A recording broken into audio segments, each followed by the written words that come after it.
Have you ever met someone who you felt was perfect? Someone who was better at every single thing they do. A person who's smart, fast, sharper than everyone else around them. Someone who puts in so much work that the gap between them and everyone else isn't even close. That's what some people will call a prodigy. But I feel like most people get that wrong. They think a prodigy is someone born special, someone lucky, someone who got everything handed to them. But I don't see it that way. I think being a prodigy comes from obsession. It comes from a person who's so locked in on one thing that everything else around them fades away. Even sleep, even friends, even fear, even death. And to me, the best example of that kind of obsession isn't always the main hero. Sometimes it's the one who works in silence, the one who doesn't brag, doesn't talk, but never stops showing up. That's Reno Ichikawa. Reno Ichikawa is one of the side characters in the anime/manga Kaiju number 8. But to be honest, he's not the loudest, not the flashiest, not even the strongest. But that's exactly what makes him stand out. He represents the quiet kind of greatness, the kind that doesn't happen overnight. In this huge world of anime, there are so many characters who could fit the word prodigy. You have people like Gojo, Levi, or even Killua. But Reno feels different. He's the kind of person that never started with talent. He built it. And that's something I think more of us could relate to. His drive reminds me of someone in real life. That person is Kobe Bryant.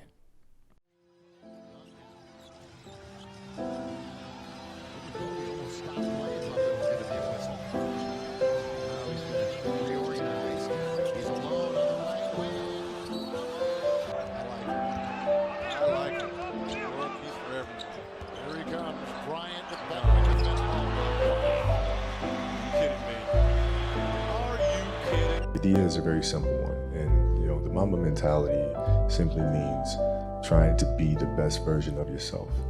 That's what the mentality means. It means every day you're trying to become better.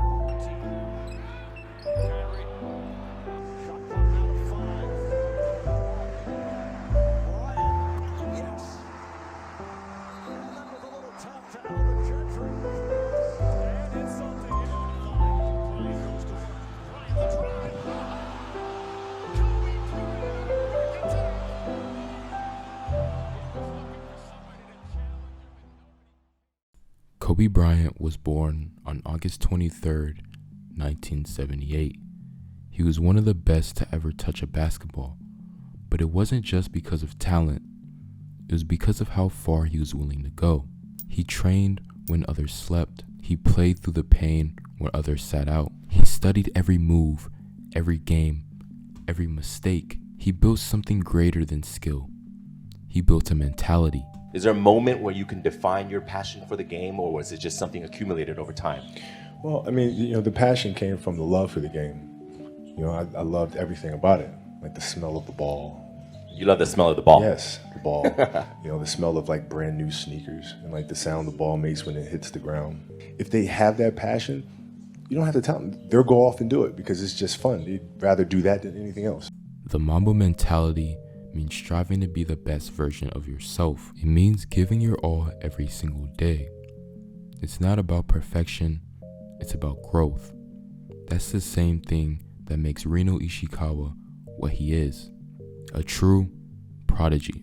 In episode 1 of Kaiju number 8, we first meet him. It's his first day at a new job called Monster Sweeper Incorporated. He meets the main character of the show named Kafka Hinibo, and right away you can tell Reno's serious. He's calm, respectful, and focused. He has one goal: joining the defense force. That this job of just cleaning up monsters was just a stepping stone. And when he finds out that someone else has already given up on that same dream, he doesn't get discouraged. He gets more motivated. This guy started off in the same boat, though he eventually threw in the towel. Now he's basically part of the furniture here. Jeez, Toku. Don't go freaking out the new kid on day one. Why? You quit. Why is that, sir? Well, you know, I gave it everything I had. But there's always gonna be someone better out there. Everyone has limits, and in the end, I ran straight into mine. Maybe you can't relate, but you'll get it when you're older. No, I won't. I never give up, sir. I'll die before I get it. Not that I'd want to get it. What? As this story moves forward, we watch Reno grow at a very fast rate. Not because he's chosen or gifted, but because he works harder than everyone around him. He's always training, always studying, always pushing himself past every limit. Every fight, every failure just becomes fuel for him. When he faces Kaiju number 9 and 10, it's brutal. He almost dies, but in those moments of struggle that you see who he really is.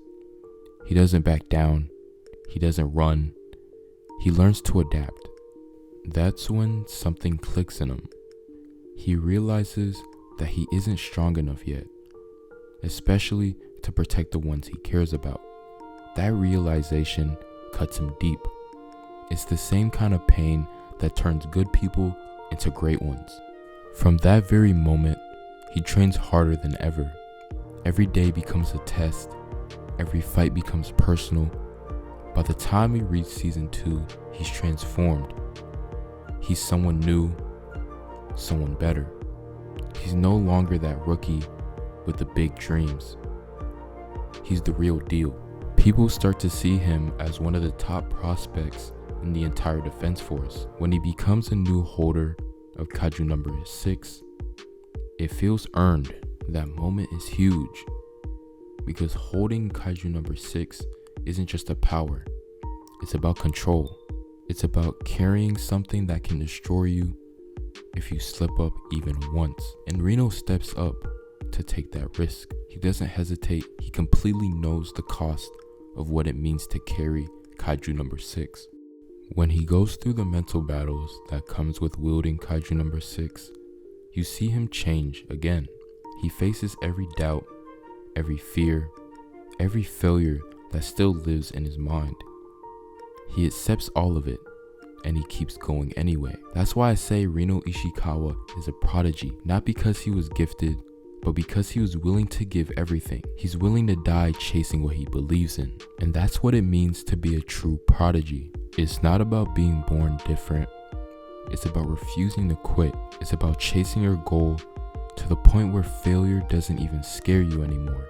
And that's something you can all learn from. We all have dreams, some big, some small, but none of them become real unless you're willing to chase them with everything you have. Even if it hurts, even when you fail, even when no one believes in you. Reno's story isn't about monsters or battles. It's about discipline. It's about commitment. It's about finding that one thing you love so much that you'll suffer for it. That's what greatness really looks like. It doesn't start with talent. It starts with belief. It grows through pain, and it ends with purpose. So the next time you think of Reno Ichikawa, don't just see a side character. See the person he represents. The dreamer, the worker, the one who never stops. Because we all have that version of ourselves inside. We just have to bring it out. That's what the Mamba mentality means. That's what Reno stands for. And that's what you should remember when you're chasing your dream. Because the only real difference between you and a prodigy is just how bad you really want it. Thank y'all so much for staying to the end of the video. If you did, please leave a like and subscribe. I'm trying to make my videos longer than they were before. So if you do want longer videos, please leave a comment saying you want more. Anyways, I hope you had fun and enjoyed, and I'll see you in the next one.